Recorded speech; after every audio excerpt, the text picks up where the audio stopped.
me, man. I graduated the EPS course in like December of 2021. Yep. So a little over 2 years ago. I've been wanting to get on here and, talk to some new guys and catch up with you for a while now. It's just been busy. That's what I love to hear, bro. It's working, man. How you holding up? Huh? No, bro, I've everything in the EPS course. I've used all of that by now, and I still to this day will go back on and review some material, man. It's good stuff. Like it really, like the fact that you can use it throughout your entire career, like that's such an underrated perk. Like it's just literally like a cheat sheet every time I go back. Like, cause even ESI, like all that stuff was great information, but I mean, I can't go access that anymore. It's gone. I just have to remember it. Well, for the new guys that are just getting into this, man, like I've only been doing this for about 2.5 years now, and if you are serious about this industry, it blows up so fast. Like if you're willing to just get out there and take work, you will blow up quickly. It's such a small industry, and there's so many bad EP agents out there that if you stand out, like you will just skyrocket yourself into whatever you want in this industry. You can have it's free, open to take. You just got to work for it. Yeah, that's the best advice I could give to somebody just starting out.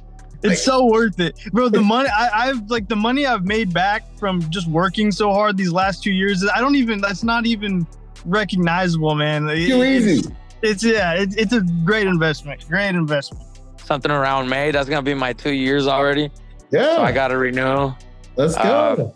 And yeah, man, this changed my whole life, man. I've been working. That's why I don't get on, because I'm always tired. Well, I already started my own security company, but security got me a lot of work. I'm a civilian. I don't have a background.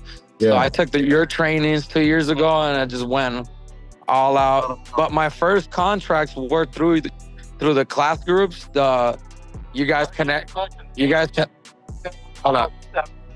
connected me with a PI company, and from there I did a couple jobs, and then I took off. And man, I get called a lot, man. Like I do a lot of work. Mm-hmm. So I'm always busy every day. My guys in my team, we're always busy. So we're here in Tucson. But man, Mark, US, is and that the company's legit, man. I got a Arizona DPS license with insurance and everything, man. So got a website. Yeah, I connected my LinkedIn to it. So a lot of my clients do look up. They look at my Facebook, they look at my LinkedIn, they look at my my Instagram. Mm-hmm. And they tell me, I saw your page, and that's why I want to call you, because I could see you're like on point, like you're serious. Yeah. So that does help. And right now, I had to cover a security shift from one of my guards that called out, but this is what I prayed for a bunch of work, so I'm not even sad. I'm just happy, man. I will say that for everybody that is starting a career with you, that is in stateside, that makes it easier for you to get around them and help them out. Listen to what Byron has to say. Listen to what the other guys have to say. They have plenty of experience all around, between military, between law enforcement, between executive protection and guard force. So don't be hesitant. Don't be scared to ask the question. Don't be too proud to ask questions. It is stupid not to get yourself corrected or to get yourself the proper advice to move forward. Yep. Yeah. Yep. Just work hard. Do not quit. Keep at it. Keep training, because training is important. I spoke earlier when I was, when I first got into the meeting about those guards that thought that they were hot shit and the shootout started and they just all hit the ground. Mm-hmm. Training is very, very important. Yeah. Very, very important for everything you have to do in life. You have to train yourself. You have to prepare yourself. You have to be mentally ready to perform. I said, I'm doing your favorite thing. I'm at work right now. I know how much you like to hear how tired people are. So I'm going to give it to you. My man, how'd everything go? How you holding up, dude? What's up? I'm doing good. You gave me the advice as usual. It was right. It worked. I remember something Damon told me for the hard skills. Yeah. And Damon told me, he was like, if you don't get it right away, it's fine. He's like, sometimes, your foot in the door is just doing, like right now, I'm not doing EP right now. Yeah. But like I said, I followed your advice about this. He's like, sometimes, he's like, you have to get in the door doing the security thing. Yep. And he's like, if they do EP, he's like, just be honest and tell them, and they'll give you the shot. And so that's what I did. I sent the company my resume. I followed your advice, and it ended up being better. Like literally, it was like, I was just like, dude, you can't make this stuff up. Like, I was worried. Like when I called you, I was like, dude, like I had it, and then now I don't. Like I don't. Like I was stuck. Like I was just like, I don't know what to do. And then you gave me advice, and I was like, it's worked so far. Just do it, man. Just do what it says. I'm like, okay. And then literally probably a week after your call, this company hit me up with a way better offer to do an easier job. And I was like, are y'all messing with me? And they were like, no, we saw your resume, like you're good. And I was like, okay, cool. Never let your moonlighting impact your bottom line. Like your primary detail, like if that detail you're on is like that's your primary, let your primary be your primary, and never let them hear a word about the fact that you're working other details. You know what I'm saying? So always keep those lines clear. Like never ever call out because of something else. Always remember the difference between long money and short money. Always choose the long money. When you're forging relationships with new companies for side work, make sure they know, hey, this is my baseline. This is my baseline. Like this is the time, the schedule that I have available. This is my primary detail, but I'll work things for you guys on the side. Or when you need me, if you have a call out that works in that, that's the way the conversation is, and manage everyone's expectations. Tomorrow, I have my first EP mixer, San Antonio, Texas. So there's going to be, there's one every year over here. I missed the one last year. It was right when I got out of law enforcement and then started your course. But this year is different. Now I know about it. I've been making the connections on LinkedIn, following the blueprint, right? Yes. So, my thing is work in the room. That's what I got to. That's basically the goal tomorrow. Work the room, meet the people, shake the hands, business cards. I have these things ready.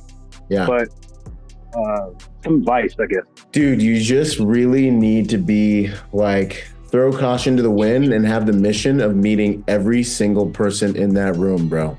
So, you want to just basically make your way around the whole room, but also, yes, have your business cards, but also make sure that you have your resume and pro photo and all that stuff locked and loaded. Like upload it to Google Drive. Did you do all that? Upload it to Google Drive. Yeah, so I got everything on my phone prepped, ready to go. I got all that ready. I got all of it ready. I've been waiting for this for a few months in advance. I've been working it. Okay, solid. So someone hits you up, they give you a business card. Awesome. You give them your business card. Awesome. Talk with them. When you're talking with them, be 100% who you are, and and ask them, like, how could I support you in your organization? How could we work together? And just let the conversation go where it goes. The next day, after the dust settles, about 12 o'clock, sit down with every single one of those cards. Bro, I have to do it too. It's work sometimes. I got the cards from the last meeting sitting here right here. And you just sit there and you send them a text. That text will have your actual contact card from your phone, and it'll have your Google Drive that will show them your photo, your pro photo, your resume.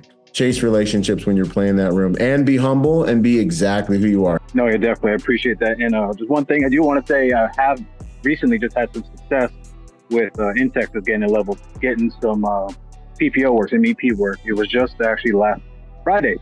I worked for a company just doing some termination, right? Yeah. Real light, right? Worked one day. He reached out to me through LinkedIn, the owner. Yep. So that was real great, right? Because I couldn't meet them, so I just LinkedIn started meeting people through LinkedIn, basically. Looking at people's profiles, Texas, the big companies, just doing that. And so I got picked up. that was good. I did that one day for them, and then later on that day, he's like, "Hey, do you know Austin?" I'm like, "Yeah, I know Austin." He's like, "Are you free this weekend?" I'm like, "I sure am." So picked up another gig with him. So out of this, some success has also been happening just even recently. Just real excited. Yeah. You mentioned it a little bit earlier, the difference between being a protector and being a pretender, and how ultimately it comes down to if you've been tested. And I'm kind of curious how you can gauge where you're at and what you're capable of doing if that test has never happened. Are you training yourself so that if you're tested, hopefully you're never tested? Behind the scenes, it's more than just a job, it's a lifestyle. Behind the scenes, are you the type of person that's also like, hey, I need to make sure I'm as fit as I can make my body? I need to make sure that I'm studying something that can make it so I can protect someone. I mixed your Ready, Willing, and Capable with Jordan Peterson and kind of made my own thing. Yeah. And it's a good man who has the propensity for evil, stands ready, willing, and capable to do bad things to worse people. I would say a good man with a high propensity for violence is ready and willing to do, violent things to evil people. It's really mind blowing that we were just literally being scouted by, traffickers. Yeah. No, like straight up traffickers, because he was clearly telling my daughter. It's just wild, man. So just prepare, man. Like, prepare as best you can, man, and you will be ready if you do those things. If you visualize, like, because I was already visualizing in the store how I was about to hip toss this fool and put his skull into the floor if he tried to get in between me and my daughter. Yep. But you're training. You got to know, one, the only way you can do that is by doing combative training against other high level people. That's the only way that's the closest thing you're ever going to get to testing yourself. Yep. So you have to be involved in those things. It's been a while, man. When a lot of bad things and a lot of good things has happened. I got 2 contracts, and I'm about to get I'm fighting for a contract, which is I'm gonna need like about 36 employees. It's it's been a lot of hard work, but at least we're seeing the fruits of the labor. We're hired to protect people. We're hired to outperform people that want to harm the people that are paying us to keep them safe. Understanding how to be more competent than the enemy with the tool of violence is an absolute requirement in this game. For me, it seems really negligent to take the stance that if I'm so good at all these soft skills that it negates the probability or reality that you might have to be as advertised. You don't want to get tested and fail that test because you never studied for it, because you needed to believe, because you needed to do the mental gymnastics to tell yourself that guns or combatives or protective driving or even medical is something you'll never need if you use all the right soft skills. Because the reality is, sometimes you get tested, man.